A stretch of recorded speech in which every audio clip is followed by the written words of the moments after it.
people think the Marvel superheroes arrived with the recent big budget films like the Avengers. Oops. I forgot that was attached to the original theme. Here we are. So yeah, to the mass public, this is when the Marvel superheroes arrived. But the way they really arrived on the American pop culture scene was 49 years ago, around this time of year, when Esquire magazine featured them, the first consumer magazine to have a spread about comics, Marvel comics, and how they were reaching a more adult audience. And they actually got Jack Kirby to do the illustrations for that Esquire article in '66. Notice the headline, "Now You're Smart Enough for Comic Books." But why do you think, out of all the characters that Kirby was working on at Marvel in 1965 or so when this was done, was Captain America in the center there? How did Captain America get to be the de facto leader of the Marvel Comics universe? Well, you got to go back to his very first appearance. How did Captain America go from here, in his first appearance in the spring of '41, to here in Kirby's mature style in 1969? That's the art that's behind this portrait of Kirby, maybe my single favorite portrait of Jack Kirby, because to me, everything he was about, that look, that attitude, the power, the innate power inside the human exterior. But this theme is about Kirby, also the veteran. Kirby the army guy, Kirby the guy that served in Patton's army. So how are Kirby and his co-creation with his partner, writer-artist Joe Simon, how did this whole thing happen? That's what we're here to discuss in this Kirby Museum show that I've called Cap and Jack, which is about Jack Kirby and Captain America. And I'm Arlen Schumer. Nice to meet you all, although I think I've known you all. If there's any newcomers here, nice to meet you. This is the invitation I put together. I call it, "What if Irish Snap had lettered a Marvel Comics ad?" If anybody knows or has been to my Irish Snap recent show, he was the great DC Comics letterer. But what I like to do as a graphic designer and illustrator working with comic book graphics is always go back to the source of the imagery that I use. So obviously I use that classic Kirby Captain America icon box in this issue from April 1968, that I also used one of his many great logos that appeared on this cover. The other logo from a year later that people recognize as Captain America is that cover, and of course that's the one behind here. Kirby gets his start in the 1930s doing in-betweens as a cell animator for Popeye, the Fleischer studio. Now, this is happening in the late 30s. That's Kirby's first professional work before he gets the comics. Here, around the time of Popeye, is a photograph of a New York City newsstand in the spring of 1938. Why is this significant? Look at the bottom row. What do you see? But of course, the first appearance of Superman in Action Comics #1, which kicks off the whole superhero crusade. In 1940, Superman's an overnight success. Look magazine creates a feature where they hire Siegel and Schuster, the writer and artist of Superman.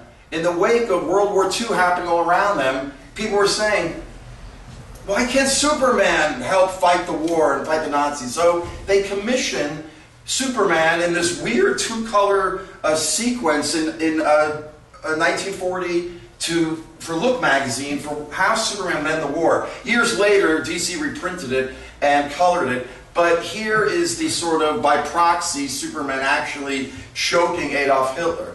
Now, this was a far cry from what was actually happening in World War II in Europe, where images like this didn't even surface until years later. But stories about the mass killings of Jews as the Nazi war machine spread across Russia in 39 and 40 were seeping back to America. And two young American Jewish comic artists, Jaime Simon, who changed his name to Joe, and Yaakov Kurtzberg, who changed his name to Jack Kirby, were doing comics, and they were hearing stories about what was going on. But they were doing the early superheroes of their partnership together. Simon was a writer, editor, an artist, an inker. Kirby was a storyteller, an innate writer, penciler, inker. All of their work they did together. You have to be a Kirby aficionado to really detect who did what on particular pieces of artwork.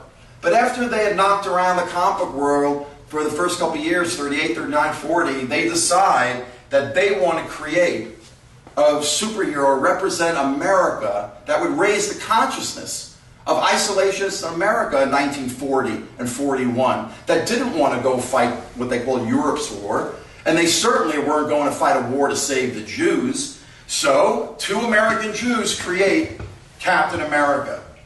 In the spring of 1941, the first issue is published. But hold on a second. A year earlier, in January 1940, this character, the Shield, is created. Now, we don't really know for sure if Simon and Kirby literally stole this. I mean, it was a small community back then. Look at the similarity between the Shield and Captain America a year later, and look at his triangular shield. The difference being is that he's actually punching Hitler, not even just choking him like Superman did. You know, recently Michael Chabon did his Pulitzer Prize-winning novel about the early years of comics, Cavalier and Clay, and their character, the escapist, is punching Hitler on the cover in a direct homage to Captain America 1. So here's that splash page. And you know, it's interesting. This image has been used by Joe Simon. Supposedly it's a total Simon drawing, not Kirby, to prove that he created Captain America wholly, and then Kirby came on and worked with him on the character. But there is talk that maybe this image was created by Simon years later and basically post-dating it to make a claim that he created it. Because this image has made the rounds in comic book history. This was the second comic convention I went to in New York City, and Joe Simon must have been a guest, and they used the art. So here's his note down below to Martin Goodman, the publisher of early Marvel Comics, all about his character, Captain America. But here's the origin story that you might be familiar with, because if you've seen the movies, of course, but if you know the comics, this is early Kirby and Simon.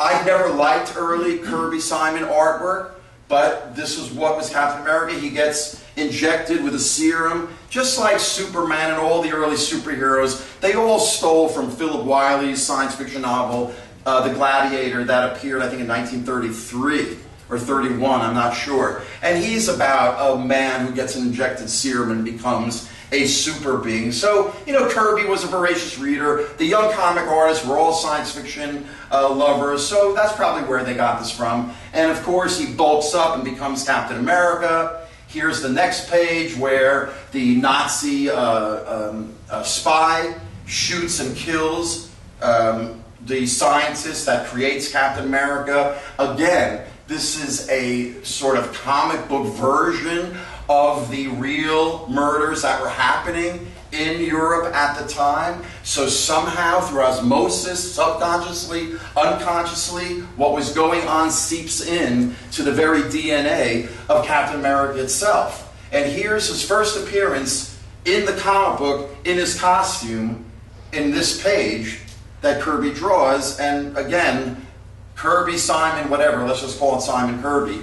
But that's our first appearance of Captain America. Here's the last page of the origin story, and right away, they want kids who are reading these comics to join the Sentinels of Liberty. Now, right around the corner here on the Lower East Side, where Yakov Kurtzberg was raised, is this building with this engraved logo for the Boys Brotherhood Republic. And that was a boys' club of like civics and ethics. And Kirby grew up around this. And it's interesting that the logo itself of Timely Comics, which is what Marvel Comics were called, that basically Captain America helped put them on the map, is also that similar shield. Now here's the Superman of America that appears right from the get-go when Superman's created. So obviously the Captain America guys were just, doing what Superman was doing successfully. Now it's interesting that this ad that appears in issue 1, Captain America Wants You, well, of course, Captain America is the 20th century version of the mythological Uncle Sam. And it's interesting that off of the internet I found this art, which was either created to tie in with the first Captain America movie from a couple of years ago, where they actually dramatized what actually happened in 1941 because Captain America was an overnight success. They dressed up actors to stunt for war bonds. So the movie actually dramatized it, and that's one of the things that made the movie cool, is that this actually happened. Now it's interesting, right around the same time there was also a Captain Marvel cereal, and that's how successful Captain America was right out of the gate. I think, those first 10 issues that Simon and Kirby did, what did they sell, like 1 million copies? Some incredible number back for even then was unheard of. But right away in Kirby's art, you see what becomes a signature element of how he breaks the picture plane and breaks the panels. This is all from the very first issue of Captain America. Look at how he actually makes the panel borders a stair-step-like design as he breaks the plane. And, notice how the editors, somebody had to come in because they were worried that we wouldn't know how to go from here to here to here, even though that's how our eyes naturally follow. But that's the editorship back then. They were worried about stuff like that. Now, Kirby had also worked with Will Eisner, the young Will Eisner, in 38, 39, something like that. This is early Spirit. This is the second week in June 40. But already you can see Eisner breaking the picture plane and what he does in these couple of panels. But Kirby, unlike a lot of comic artists who were influenced by Eisner years later, Kirby shows the Eisner influence right off the bat, almost at the same time Eisner is doing his seminal work. Look at all the ways that he breaks the picture plane. I mean, do you believe they actually felt they needed to tell us to follow the action? Thanks a lot, Jack must have thought. I mean, these pages, look at this kind of almost circular effect that Kirby creates. The weird jagged panels again, but the motion, the energy. Years later, 20 years later in the 60s, when Kirby hits his mature style, he would do the same things that I'll show you a little later on in the presentation, using his mature style, but with the same kinetics and energy that he displays in the very first issue of Captain America. Look at that explosion. He's trying for that three-dimensional effect that 20 years later he would perfect in one of many Kirby explosions. But look at how he's using characters and figures to break the picture plane and the panels right off the bat. Now it's interesting, they call this villain in the first issue a rat called the Toad. Well, in that first issue was the debut in this kind of wacky look of Captain America's Dr. Doom. Of course, he precedes Dr. Doom. You could say Dr. Doom was the Fantastic Four's Red Skull because the Red Skull debuts first. And look at his power originally is that the mask actually makes people almost scared to death, like the Batman villain, the Scarecrow, who was created, 1941, so who knows. But, which came first again. And he takes care of the Red Skull the same way as all the other guys. Look, punching him right across the panel became a hallmark of Jack Kirby, and that was all just in issue 1. This becomes an immediate sensation to the point where it has ripple effects all through the early comic industry, where everybody is punching and beating up Hitler, like the early version of Daredevil that Marvel Comics got the rights to 20 years later in the 60s, and that's the Daredevil you know. But there was knockoffs of Captain America right from the get-go. Minuteman, produced by Fawcett Publications, that were successful with Captain Marvel. Then you've got Captain Battle. And these are all, you can say, cheap knockoffs of what only Kirby and Simon did the best. Here's issue 2, also about to pounce on Hitler. And this is how successful Captain America was, that you get images like this. Wow. Life imitating art, imitating life. Wow. Yeah, and that's the issue the kid's actually reading. Now notice Captain America has a circular shield in the second issue. Remember the shield?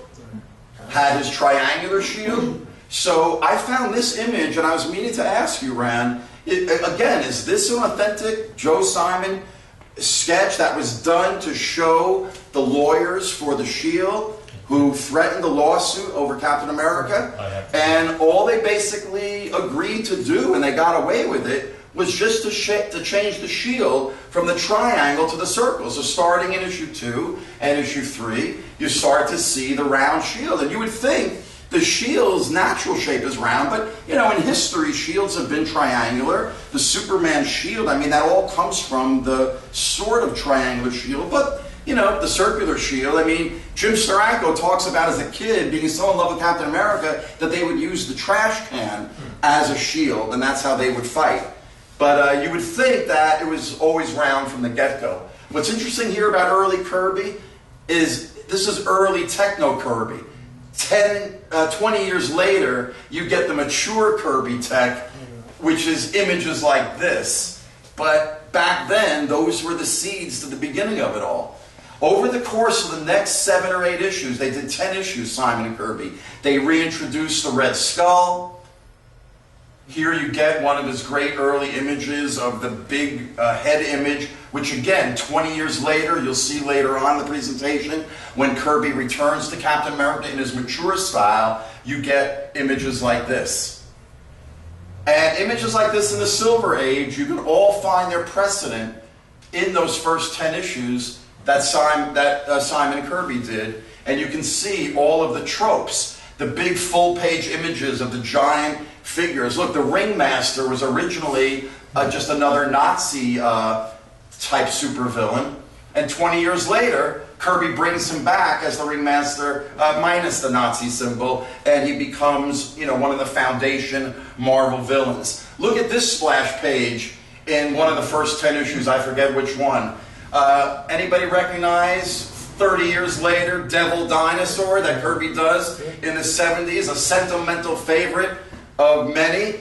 But look at what Kirby does 20 years earlier with that character. And again, these are the early foundation beginnings of what Kirby would do 20 years later with things like the helicarrier for S.H.I.E.L.D. in 1965 that nobody was doing, that they're still trying to figure out how to do today.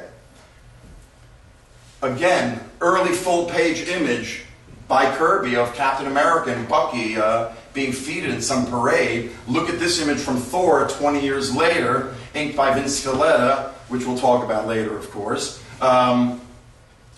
showing a similar scene, but again in Kirby's mature style. Then Kirby maybe creates the double-page spread. Has that been documented? No. Other people did double-page spreads? Yeah. Okay, but Kirby really puts double-page spreads on the map, and you can see in this early one the hand reaching over. 20 years later, you get that hand reaching over because Kirby became a master of the double-page spread image.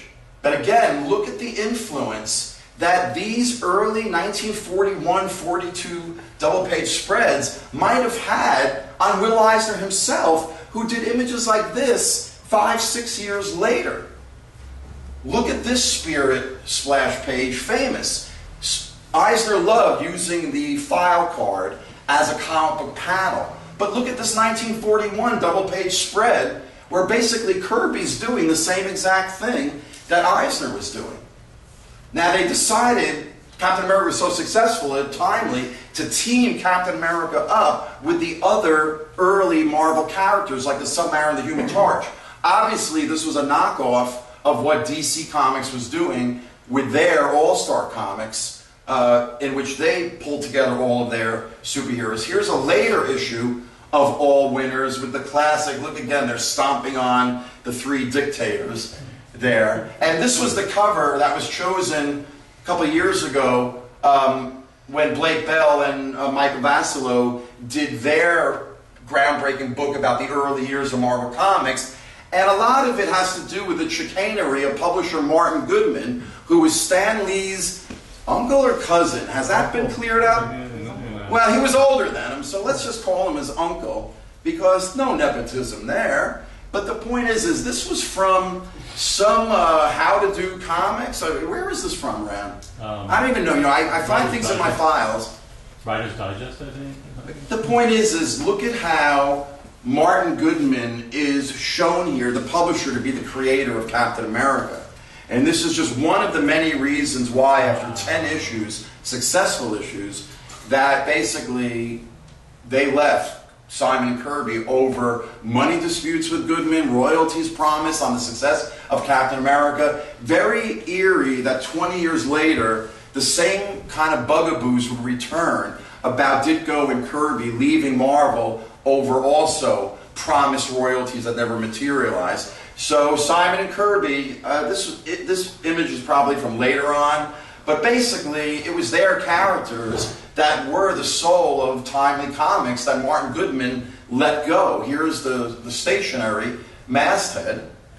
And when they went to DC Comics, they brought some of that Timely Comics attitude, because if you look at the influence that Captain America had, it was only after Captain America that Superman really becomes wedded to the whole, truth, justice, and the American way. All of these images are 1942, 43. They come after Captain America.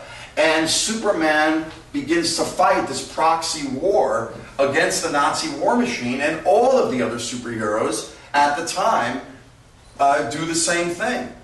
And this is why superheroes in the war effort were closely tied together. Servicemen read comics because not only were they a four-color distraction away from the mayhem and horror of war around them, but they were quick to read. And that's why comics boomed in the 40s, and the superheroes like this Minuteman and the knockoffs, like what Marvel was doing, just like DC, all their superheroes were fighting what they call the Japan Nazis, some racist mixture of Japanese and Nazis.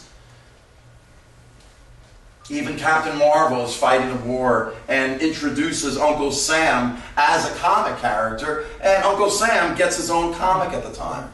But then what happens when the war ends in 45, and these superheroes that were all wedded to the World War II effort, in a sense, lose their way? You start to get images like this. Superman fighting a domestic war, a far cry from just 2 years earlier, to images like this. All of a sudden, Batman is fighting interplanetary villains. That's a little far from Gotham City. Other genres begin to take over the superhero in the post-war effort. You get the Western in comics like this, Roy Rogers totally dominating. Look at how Green Lantern is a tiny figure on one of the last issues of its own comic, and how big the cowboy is. Look at the second to last issue of All-Star Comics with the title, The Mystery of the Vanishing Detectives. This is also 1950 or so. And then the very next issue of All-Star Comics becomes All-Star Western. The other big genre that replaced the superhero genres in the late 40s and the 50s, of course, are the great horror comics and science fiction comics, crime comics, with the EC brand being the greatest versions of the type. But it was this genre that killed the superhero, and all of a sudden you started to see lighthearted characters like Captain Marvel and Plastic Man dealing with these horrible zombie-like threats. Here is the second to last issue of Captain America's own comic in 1949 called Weird Tales. And by the next issue, I think it was just called Weird Tales completely. So Simon Kirby in the 50s, after the bottom falls out of comics, are looking for other genres to exploit. And single-handedly, they create the romance comic genre. And it becomes like a successful Captain America was, and creates a whole new genre. But they keep wanting to reclaim Captain America. So in 1954, they bring back this knockoff of Captain America called Fighting American, and his Bucky is named Speed Boy the Wonder Kid. Now already you laugh, but these stories were weird kind of humorous, spoofy, parodic knockoffs of more serious superhero stories. And I don't know, is this all Joe Simon? I mean, where did this whole angle come from to sort of approach it like this, to try to make fun of the 1950s communist threat? So you get Poison Ivan and Hotsky Trotsky. You can't make this stuff up. But here's Kirby's 1950s action comic style with his Captain America knockoff of Fighting American. It was only 10 years later, when Kirby hits his mature style, that you get Captain America pages like this that show you how his figures became denser and blockier and more dynamic. Fighting American lasts a couple more issues between 54 and 55 with covers like this and stories like this. It veers off into total fantasy. By the way, notice how by May of 55 they join the club, the self-censoring board of the Comics Code, and this is what basically cleaned up comics in the middle 50s because of the accusations that those crime and horror comics were causing juvenile delinquency, which is of course the subject of a whole nother discussion. But suffice it to say that during the 50s, during a time of the Red Scare and comics causing juvenile delinquency, this was the spirit of the time of the mid-50s when they decided to bring Captain America back. But this time, if you look at the first cover from May of 1955, you see at the top that now he's a commie smasher. And also, look at the upper left corner, Timely Comics has now become Atlas Comics. And these are the early covers. They only did 3 issues in 1955, and it was all about the communists as being the threat. So you've got images like this from the splash pages. You know, the artist Neil Adams, when I worked for him, told me that when he was a teenager growing up in the 50s, he said, we were taught that the communists were worse than the Nazis. So that's why you get images like this with the communist threat being portrayed, you know, in such a way as the villain in every issue. And by the way, the artist for this wasn't Jack Kirby. Look at the signature there. That is a young John Romita doing Captain America. Now you might know John Romita, of course, from being the iconic later 60s Spider-Man artist after the original Spider-Man artist Steve Ditko leaves in 1966. A lot of people don't remember that in the Silver Age he does a few issues of Captain America. And it was in the 70s when Kirby leaves Marvel that Romita becomes, along with John Buscema, really the sort of generic face of Marvel Comics, where he ends up doing images of Captain America like this that end up becoming the images that become associated with the character in the 1970s. Speaking of which, when Kirby returns to Captain America to Marvel Comics in the middle 70s, Romita was there to basically make Captain America look more like Romita than Jack Kirby. Here is the pencil of Kirby's first issue in 1975 when he returns to Marvel Comics after 5 years of being at rival DC. But look at Romita's inks, and you can see how he was told, because he was the company art director.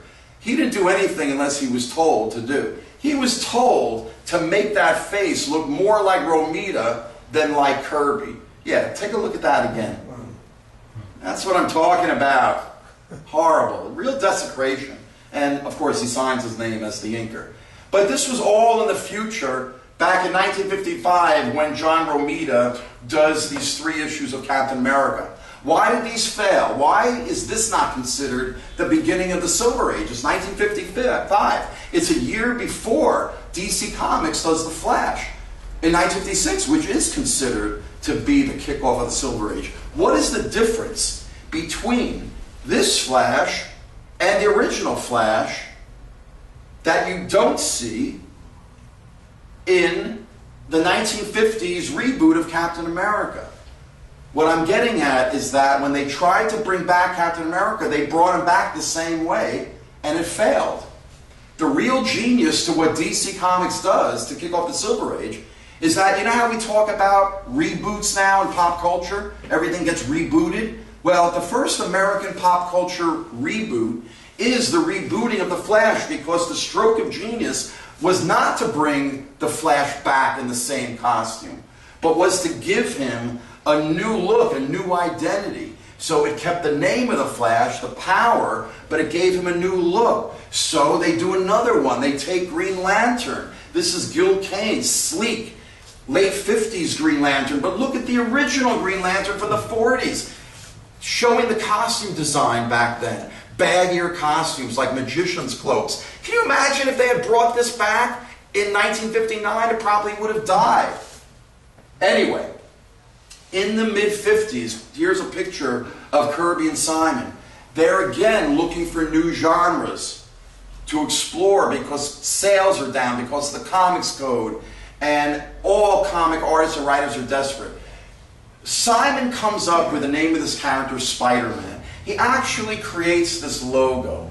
But the only early image we have of the Joe Simon Spider-Man is a couple of pages of this character called the Silver Spider. And the art style, if you're a comic book art aficionado, you might recognize as that of the great Captain Marvel artist C.C. Beck. And it's about a teenager that has a magic ring. There's the spider logo. And he lives with his parents, so there's some elements that you'll recognize later.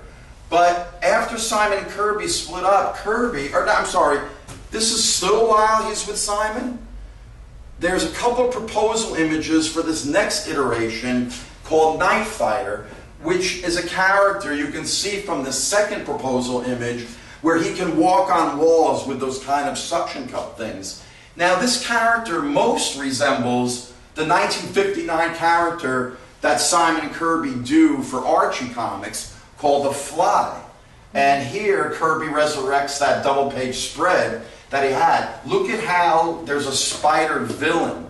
The reason why this is all important is because, according to Steve Ditko, who drew this in 1990, that the original Spider-Man that writer, editor, and co-creator Stan Lee claims he gave to Kirby to draw, and when Stan Lee gave those pencil pages to Ditko to ink, Ditko said it resembles too much The Fly. This is Ditko's recollection of what that image looked like. Now, the story's been that Kirby took it away from, Lee took those early Spider-Man pages that looked like this away from Kirby because he felt that they were too Kirby, too bulky, and he wanted that teenager look. And that's why he gave Spider-Man to Ditko, and of course, the rest is history. So that's a little sort of tangent, because in 1959, the other character that Simon Kirby create for Archie Comics is yet another knockoff of Captain America. Look at these interesting little kind of like flip book images that Rand has pasted up on the wall right above where he's sitting right now. But there's the full page spread explaining, actually, this is a reboot of the character, the Shield. Archie had the rights to the Shield, so it's called the Private Life, the Double Life of Private Strong. So, and he's got superpowers this time, and it's kind of crazy. It only lasts 2 issues because DC Comics actually threatened with a lawsuit because they felt that the superpowers that this character has, and again, it was confusing. In some logos, it's the Double Life of Private Strong, and then in other logos in those 2 issues, it's called the Shield, and there is yet another knockoff of Bucky called Pee-wee? Are you kidding me? Yes, Pee-wee. Anyway, that's the end for the Simon Kirby partnership. They go their separate ways, and Kirby wanders over to Atlas Comics and teams up with Stanley Lieber, changed his name to Stan Lee, and they were still known as Atlas Comics back then. And in 1959, when Kirby returns to Marvel Comics, DC Comics is the king of the road. It's their comics that dominate the newsstand in kind of racks like this in the early 60s. And they took all of those rebooted superheroes and brought them together in the Justice League of America. And this was very successful to the point where Martin Goodman, the publisher over at Atlas, who was always looking at what was successful, in order to knock it off, basically says to Lee and Kirby, we got to knock off the Justice League of America, so can't we take some of our characters and bring them together and revamp them a little? So in the fall of '61, you get the Foundation comics of Marvel Comics, the Fantastic Four #1. Again, rebooted from the 1940s. The Invisible Girl, like the Invisible Man, public domain. The Thing is just like all the monsters that they were doing at the time. And Mr. Fantastic is a knockoff of Plastic Man who hadn't been published. And as long as they didn't call him Plastic, they were able, obviously, to have the same power. Then comes the Hulk. That's successful up to a point. After 6 issues, they discontinue him. But he's a fixture in the Marvel Universe. Then Kirby comes up with Thor. And that's in 1962, the same month that Spider-Man debuts in Amazing Fantasy 15 in '62. In '63 comes Iron Man, and these are the core heroes of the Marvel Comics universe that they bring together in September of 1963 as the Avengers superhero group, which was them trying to do a rebooted version of the previous Marvel Comics gathering. So, they got everybody but Captain America.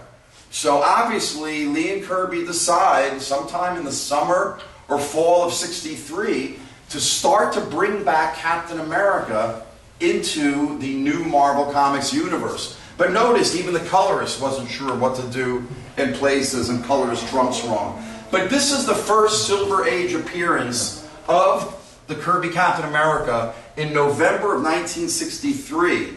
And it's drawn by Jack Kirby with his early '60s inker, Dick Ayers? Dick Ayers.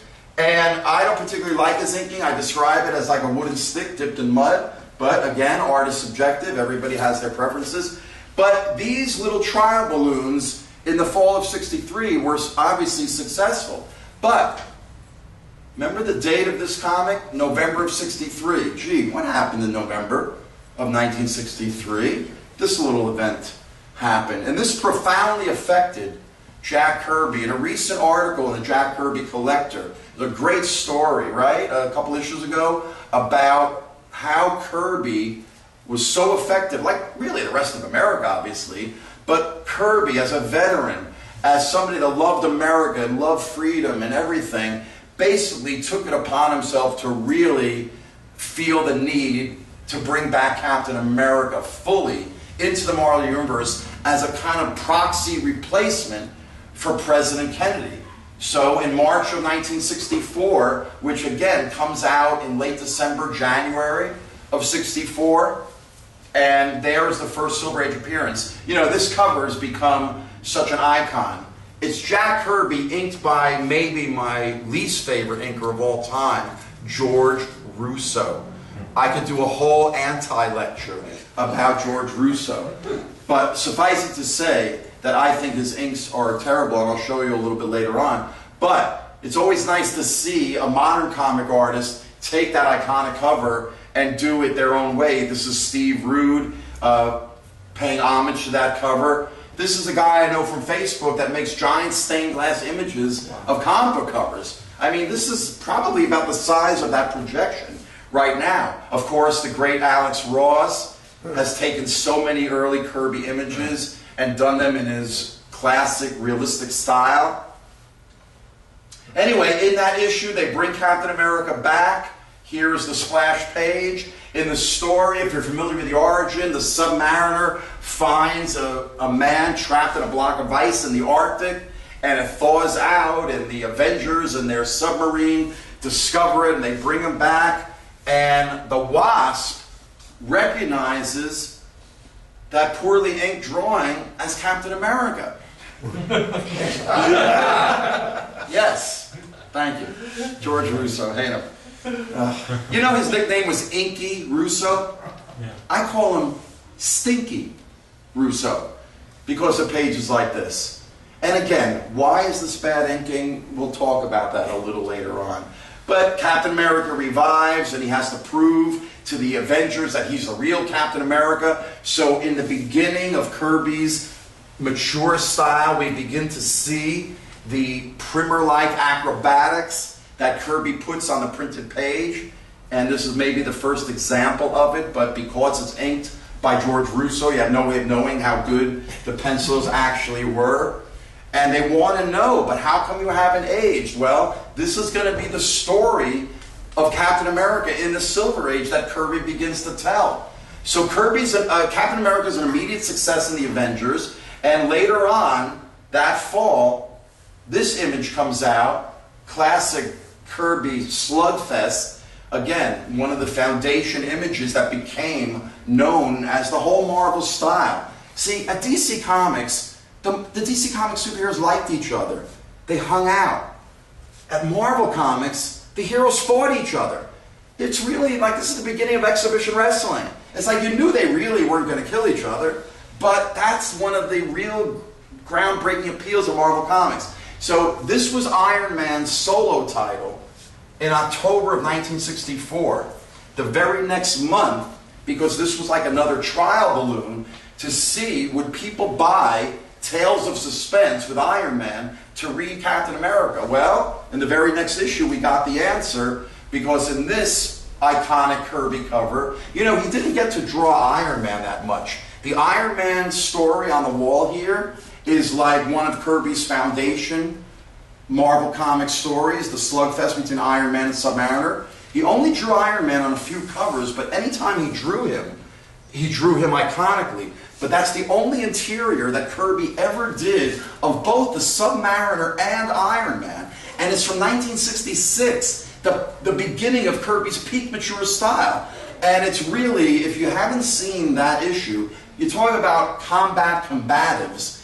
Every panel in that story on the wall is all about combatives between two of the great Marvel characters. This image introducing the fact that they're splitting the title into two separate stories, each featuring character, that image of Captain America became one of the icons of Captain America, and Kirby did a handful of them, but this was the image that they chose for the recent stamp that they reissued. And when you opened up the comic, this idea of Captain America bursting from behind that kind of thin paper wall behind him is really amped up in the splash page image when you got to that point in that first issue. And this is what it looked like whole. And what we see here is the beginning of the inks by Chick Stone, who is I would call him a sentimental favorite of many Kirby aficionados. He debuts inking Kirby in 1964. Personally, it's really the beginning of me liking Jack Kirby's art. I didn't like it before, inked by Ayers or the 50s stuff or the 40s stuff. But what you'll begin to see with Chick Stone, he comes on board as Kirby hits his mature style, and he gives Kirby's bold action figures what I call this almost magic marker outline that you're going to see as I take you through these foundation stories and Tales of Suspense from late 64 and 65 that really become the core foundation of why Kirby said Captain America was his favorite character to draw. Now you'd think it would be all about action, but Kirby's hidden genius is that he was able to draw characters in repose as much as he was able to draw them in heightened action. You know, even when the guys are getting their asses kicked, they're still getting their asses kicked in a hyper-dramatic pose that doesn't make them look silly. It's kind of like Sean Connery in Bond films. Even when he was getting beat up, he looked cool. When Roger Moore was getting beat up, he looked goofy. But Sean Connery, even getting beat up, looked cool. But Kirby was able to pull off very sensitive images like this that you don't normally associate with Kirby. Look at the images at the bottom here of how he's recollecting his young partner from the 40s, Bucky, who died. Look at the body language. Another artist might have shown you a close-up of Captain America's face, maybe tearing up or whatever. But Kirby chose to show you the hulked, sulky, whatever you want to describe, that beautiful drawing on the right side. But that brings Stan Lee's dialogue to life or should I say Stan Lee's dialogue, matched what Kirby drew out like a silent film on paper before Lee dialogues it. You turn the page and you're thrust into Kirby action against a band of bad guys. These are the foundation stories of the Silver Age Captain America, and how Jack Kirby takes you through a veritable catalog of comic book fight scenes that are pure Kirby, which are really the mature versions of fight scenes like this that he does 20 years later, maintaining the same basic panel design, very simple.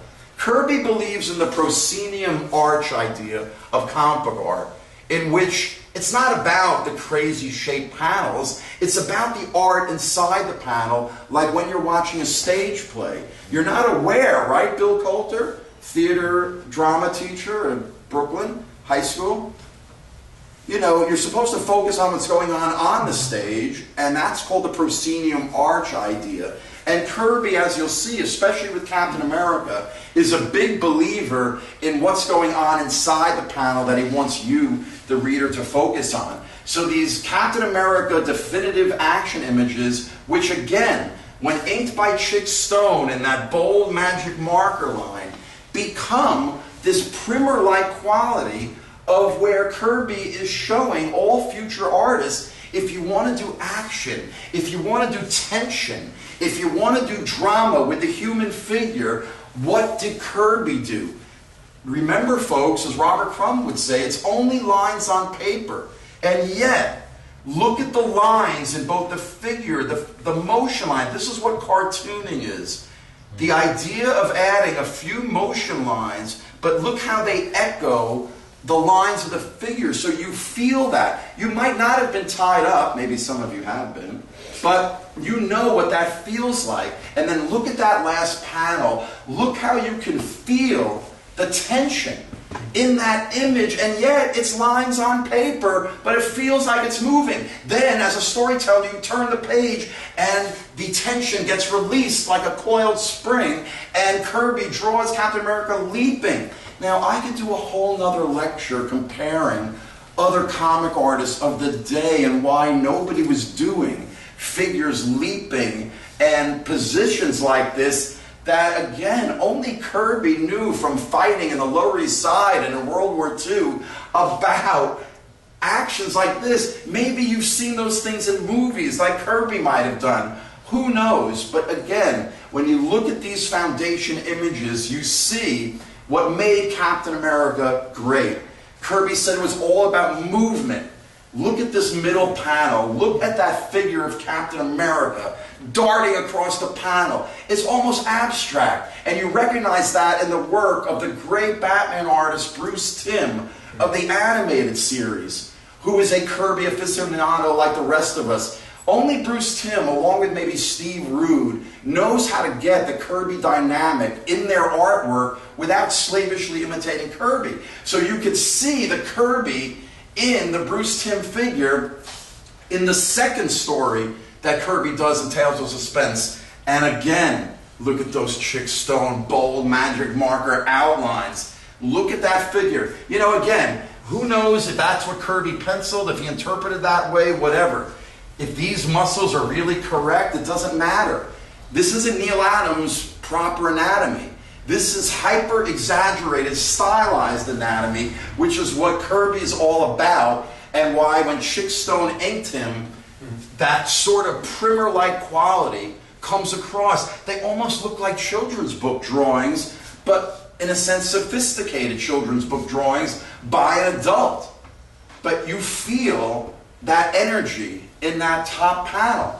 Again, Kirby gives you the traffic signs for shield throwing in these early stories. This is why when people go to the movies and see Captain America throwing his shield, and, you know, there's only a tiny credit at the end of the film, Captain America created by Joe Simon and Jack Kirby, people have no way of knowing that just the idea of Captain America throwing his shield as a weapon, that didn't come from Stan Lee.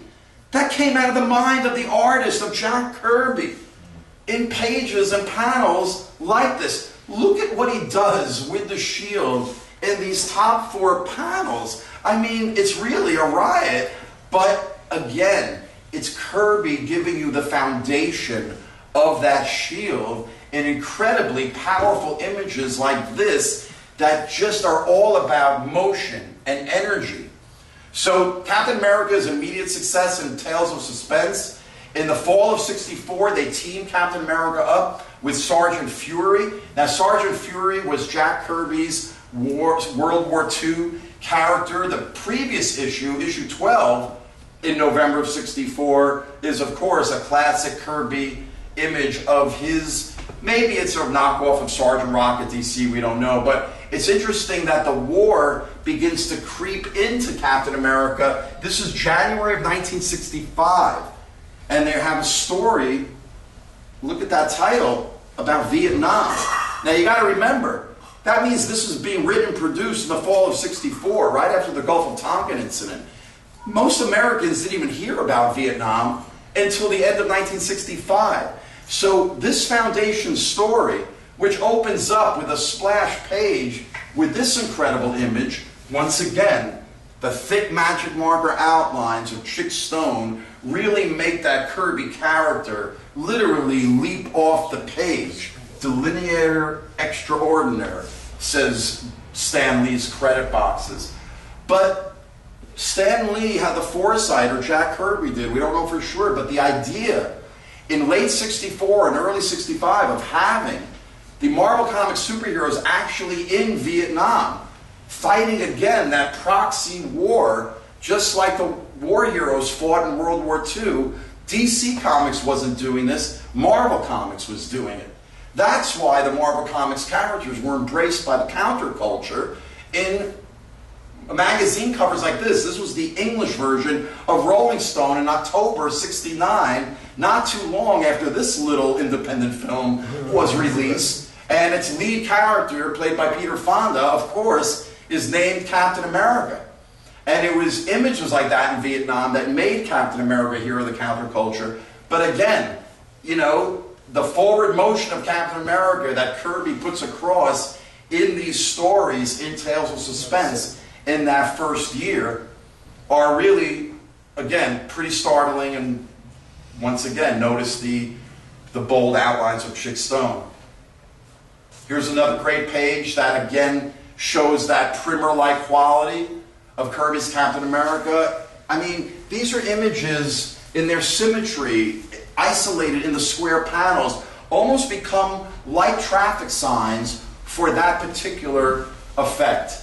In March of '65, they decide to tell Captain America's origin to a whole new readership. This image became one of the iconic images of Captain America that we've seen again in merchandising and everywhere.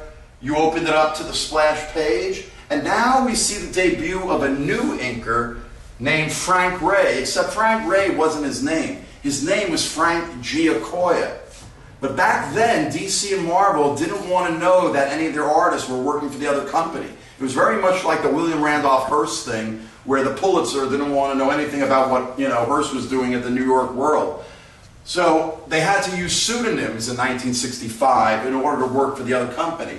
But people like Frank Giacoia's inks on Kirby's pencils, and we'll see them in this new phase of Kirby's Captain America work. But it's really interesting to look back at how Kirby's mature style in 20 years went from this in 1941 to the same story in 1965, and you get the bulked up version of Steve Rogers and Captain America, again inked by Frank Giacoia, that we've come to know as Kirby's mature style. Look at the way Kirby's Captain America makes his debut in this full page image of wham pow action. Compare this to 20 years earlier for Captain America's debut image in 1941.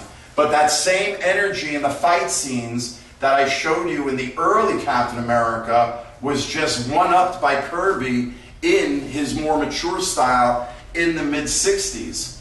So you get incredible panels like this that we see echoed in the very next issue when they decide to bring back the great Red Skull in issue 65, in May of 65. Now, another colorist, I forget his name, took these foundation issues and colored them in the more modern computer coloring style. So the splash page looks like this versus the comic book standard Ben-Day dot coloring, which I kind of prefer. All the projects I've done are like that. Look at how he pays homage to that early giant head image.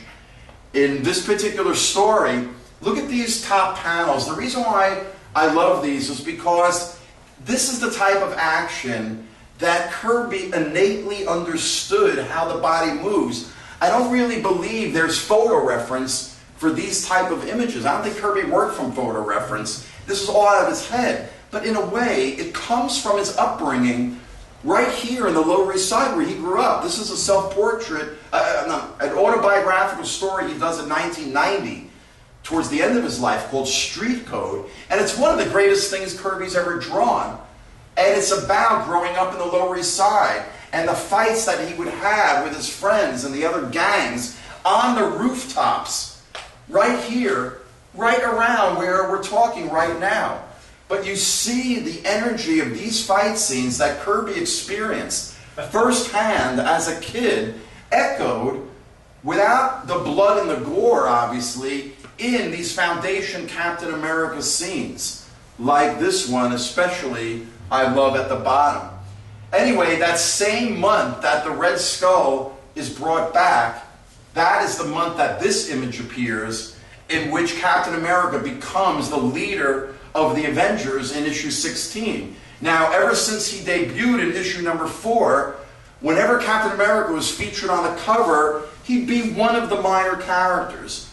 But as the Avengers progress, Captain America starts inching his way to the front, to the point where by issue 15, the previous issue, look at how prominent he is in the bottom of the cover. So it wasn't that much of a leap to go from this in one month in 1965 to this the next month, where he becomes the not only leader of the Avengers, but really the leader of the Marvel Comics universe. When they start merchandising Marvel Comics in 1965, there's Captain America leading the Avengers in that new lineup. Now, the very next issue of Tales of Suspense is this cover, and look at what Stan Lee writes down below. If one picture is worth 1,000 words, just imagine what these two pictures are worth. And you know what? This is one case where I would have to agree with Stan Lee. I think he's right. This ended up being the long-awaited origin of the Red Skull. Look, all new, never before revealed.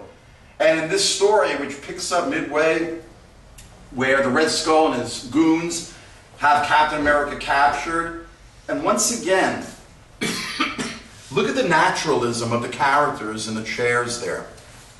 You know, you want to tell young comic artists, it's one thing to draw figures coming at you foreshortened with big fists, but if you really want to know the mark of a good artist, ask them to draw people sitting in a chair.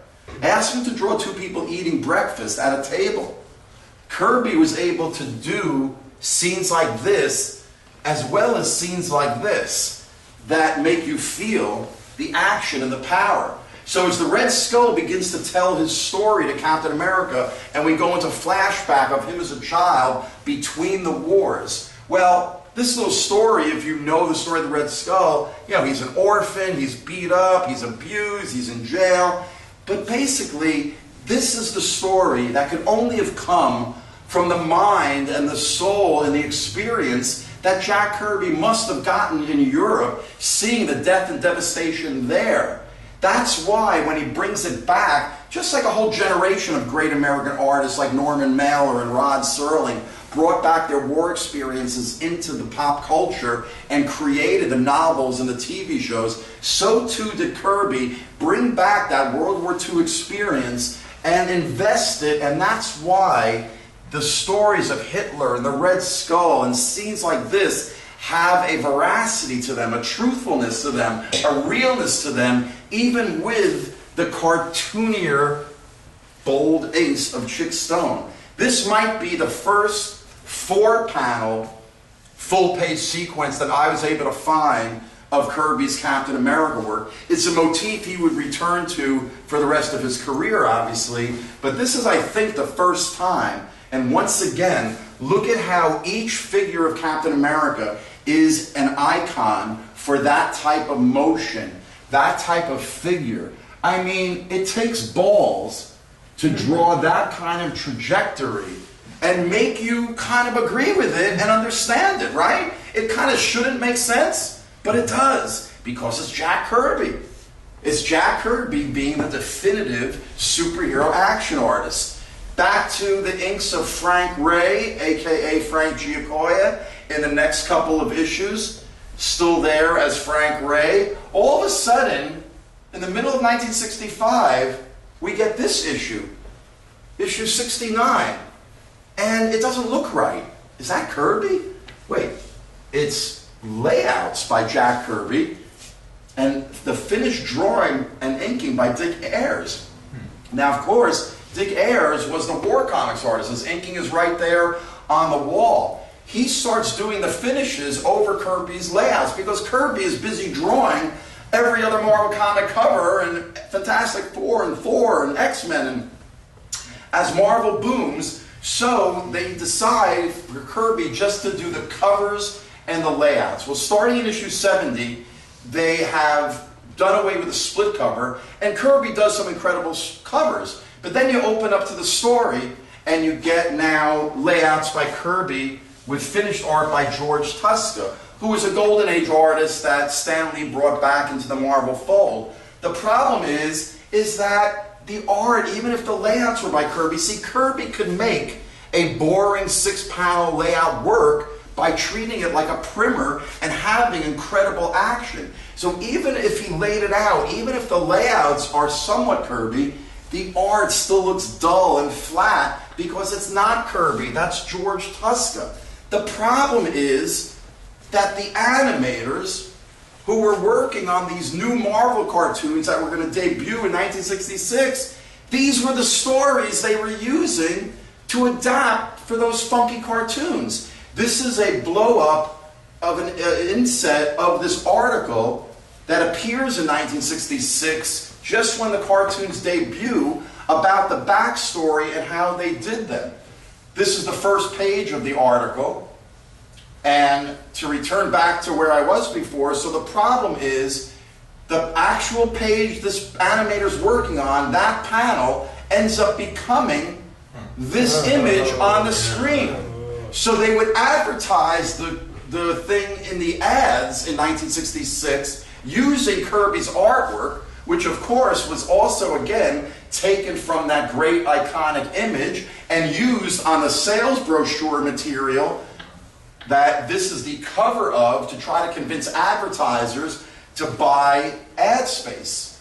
Here's actually the back cover of the brochure material, and you can see the pitch using comic book lettering and everything.